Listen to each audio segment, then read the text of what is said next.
السلام علیکم dear students, اپنے لیکچر نمبر 2 کے ساتھ ہم آپ کی خدمت میں حاضر ہیں، جس میں ہم آج جو سبق ہے ہمارا نام دیو مالی، اس کا خلاصہ آپ کے سامنے جو ہے وہ بیان کریں گے۔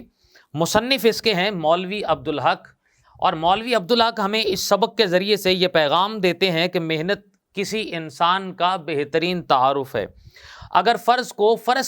سمجھ کر جو ہے وہ ادا کیا جائے تو انسان کبھی ناکام نہیں ہوتا، بلکہ اس کے لیے کامیابی کے اور بہت سارے دروازے جو ہے وہ کھل جاتے ہیں۔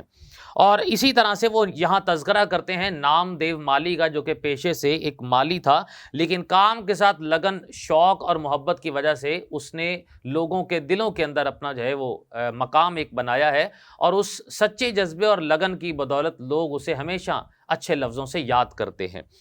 اور اسی وجہ سے مولوی عبدالحق بھی بتاتے ہیں کہ اگر ہم سچے جذبے کے ساتھ اپنی صلاحیتوں کا استعمال کرتے ہیں تو یہ یقیناً لوگ جو ہے ہماری قدردانی جو ہے وہ کرتے ہیں۔ نام دیو مالی کا یہاں پر وہ تذکرہ کرتے ہوئے کہتے ہیں کہ جی رابعہ درانی، جو کہ اورنگ آباد کے ایک باغ کے اندر جو ہے وہاں پر نام دیو مالی جو ہے اس کا فریضہ سر انجام دے رہا تھا مالی کا۔ ذات اس کی جو ہے وہ ڈھیڑ تھی، جس کو ہندو ذات کے اندر جو ہے وہ نیچ قوم تصور کیا جاتا ہے،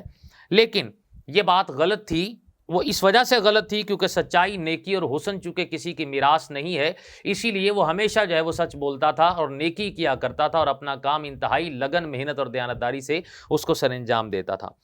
اور مصنف اپنے بارے میں یہ کہتا ہے کہ اس مقبرے کی باغ کی جو نگرانی تھی یہ مصنف کے ذمے تھی، اسی لیے وہ باغ کے احاطے کے میں واقع جو مکان تھا اس میں رہا کرتے تھے۔ وہ کہتے ہیں کہ اوپر والے کمرے میں کام کرتا تھا، اور جب تھک جاتا تھا تو کھڑکی کھول کر جو ہے میں باغ کو دیکھنے لگتا، اور جب بھی میں دیکھتا تو نام جو دیو مالی ہے وہ کام میں مصروف پاتا، اور اپنے ارد گرد کی اسے کسی قسم کی کوئی خبر نہیں ہوتی تھی۔ وہ پھولوں کی دیکھ بھال اپنے بچوں کی طرح کرتا تھا، ان کی تراش خراش کرتا تھا، اور پھر الٹے پاؤں پیچھے ہٹ کر ان کی خوبصورتی کا جائزہ لیتا تو دل ہی دل کے اندر خوش ہوتا رہتا تھا۔ وہ اس کی کام کے لگن کو دیکھ کر مجھے اس کی ذات میں جو ہے وہ بہت دلچسپی ہوئی، اور مصنف یہ کہتے ہیں کہ وہ اپنے کام میں مگن دکھائی دیتا، ایسے جیسے اس کی کوئی اولاد جو ہے، اور وہ ہر پودے کو اپنی اولاد کی طرح سنبھالتا تھا، اس کی تراش خراش کرتا تھا، پھلتا پھولتا اس کو جو ہے وہ دیکھ کر خوش ہوتا تھا، بالکل ایسے جیسے ایک باپ اپنی اولاد کو بڑا ہوتا دیکھ کر خوش ہو جاتا ہے۔ اور اگر کسی پودے کو بیماری لگ جاتی تو وہ بازار جا کر اس کی دوا لاتا، اور دوا لا کر جو اس درخت کو جو ہے وہ ٹھیک کر دیتا، اور پودے کو بھی ٹھیک کر دیتا تھا۔ اور یہی وجہ ہے کہ اس کی اس دلچسپی کی وجہ سے اسے جڑی بوٹیوں کی جو ہے وہ شناخت ہو گئی تھی، اور بہت سارے لوگ جو ہے وہ بچوں کے علاج کے لیے اس کے پاس آتے تھے، اور جن کا وہ باغ میں موجود جڑی بوٹیوں سے علاج کیا کرتا تھا۔ نام دیو مالی جو ہے وہ خود بھی صاف ستھرا رکھتا تھا، اور اپنے چمن کو بھی جو ہے اس نے صاف رکھا ہوا تھا، پورے چمن کو آئینہ بنا کر رکھا تھا۔ باغ کا ایک داروغہ جس کا نام عبد الرحیم خان فینسی، جو کہ تمام مالیوں کا نگران تھا اور سخت مزاج آدمی تھا۔ باقی جتنے مالی ہیں ان سے وہ سختی سے پیش آتا، لیکن نام دیو مالی نے کبھی شکایت کا موقع نہیں دیا تھا، اسی لیے اس کے ساتھ اس کا کبھی کوئی جو ہے وہ مسئلہ نہیں ہوا۔ اور یہی وجہ ہے، کہا جاتا ہے، مصنف یہ کہتے ہیں کہ ایک سال بہت کم بارش ہوئی، اور باغ میں پودے جب سوکھنے لگے اور پودوں کے پتے مرجھانے لگے تو نام دیو مالی کو میں نے دیکھا ہے کہ دور دور سے جو ہے وہ گھڑوں کے اندر پانی لا کر تو ان پودوں کو جو ہے وہ دیا کرتا تھا، اور ہر طرف جو ہے جہاں پر پودے جو ہے وہ سوکھے ہو گئے تھے، لیکن نام دیو مالی کا جو ہے وہ باغ ہمیشہ جو ہے وہ ہرا بھرا رہا ہے۔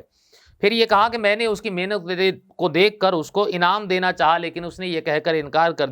کر دیا کہ بھلا کوئی اپنے بچوں کو پالنے کا معاوضہ بھی لیتا ہے۔ اور جب اعلیٰ حضرت حضور نظام کو اورنگ آباد کی خوشگوار آب و ہوا میں باغ لگانے کا خیال ہوا تو یہ کام ڈاکٹر سید سراج الحسن ناظم تعلیمات کے سپرد کیا گیا۔ ڈاکٹر صاحب جو ہے وہ ذوق باغبانی کی وجہ سے بہت مشہور تھے۔ وہ نام دیو مالی کے بڑے قدردان تھے، اور اسی مقبرے سے شاہی باغ میں اس کو لے گئے۔ وہاں اور بھی بیسیوں مالی کام کرتے تھے جو مختلف ملکوں سے لائے گئے تھے۔ ڈاکٹر صاحب کی شدید خواہش تھی کہ وہ باغ کو حقیقت میں شاہی باغ جو ہے اس کو بنائے، اور یہی وجہ تھی کہ نام دیو مالی کا یہاں بھی کام کرنے کا انداز جو ہے اسی طرح سے تھا جس طریقے سے باغ کے اندر رہا۔ شاہی باغ میں بھی اس کا کام جو ہے وہ کافی تعریف کے قابل تھا، اور ایک دن جو ہے وہ شہر کی مکھیوں کا حملہ ہوا، سب مالی بھاگ گئے اور چھپ گئے، لیکن نام دیو مالی اپنے کام میں مگن رہا، تو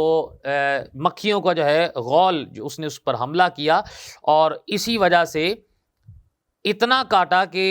بے دم ہو گیا اور آخر اسی میں جان دے دی تھی۔ وہ بہت زیادہ عاجز بندہ تھا، کام سے اس کو عشق تھا اور آخر کام کرتے کرتے ہی اس دنیا سے رخصت ہو گیا تھا۔ اور آج بھی جب بھی مجھے کبھی نامدیو کا خیال آتا ہے تو میرے ذہن کے اندر ہمیشہ یہ بات آتی ہے کہ نیکی کیا ہے اور بڑا آدمی کسے کہتے ہیں، اور اس کے اندر یقیناً کسی جو ہے وہ ذات کا کوئی عمل دخل نہیں ہوتا، بلکہ ہر شخص کے اندر جو ہے وہ اللہ تعالیٰ کی ذات نے کوئی نہ کوئی قدرت یا مہارت یا صلاحیت رکھی ہوتی ہے، جس کی بنیاد پر وہ درجہ کمال تک جو ہے وہ پہنچتا ہے، اور یہی کام نامدیو مالی نے کیا تھا جو اس کے پاس صلاحیت تھی، اور اس کام کو سر انجام کرنے کے لیے اس نے اپنی جان کی بازی لگا دی تھی۔ تو نامدیو مالی کے کردار کی یہاں پر حقیقی طور پر مصنف جو اس کی تعریف کرتے ہیں اور ایک کہانی کی صورت کے اندر ہمارے پاس یہاں بیان کرتے ہیں۔ یہی اس کا خلاصہ ہے۔ اگلے لیکچر کے اندر ہم اس کی مکمل مشق آپ کے سامنے حل کریں گے۔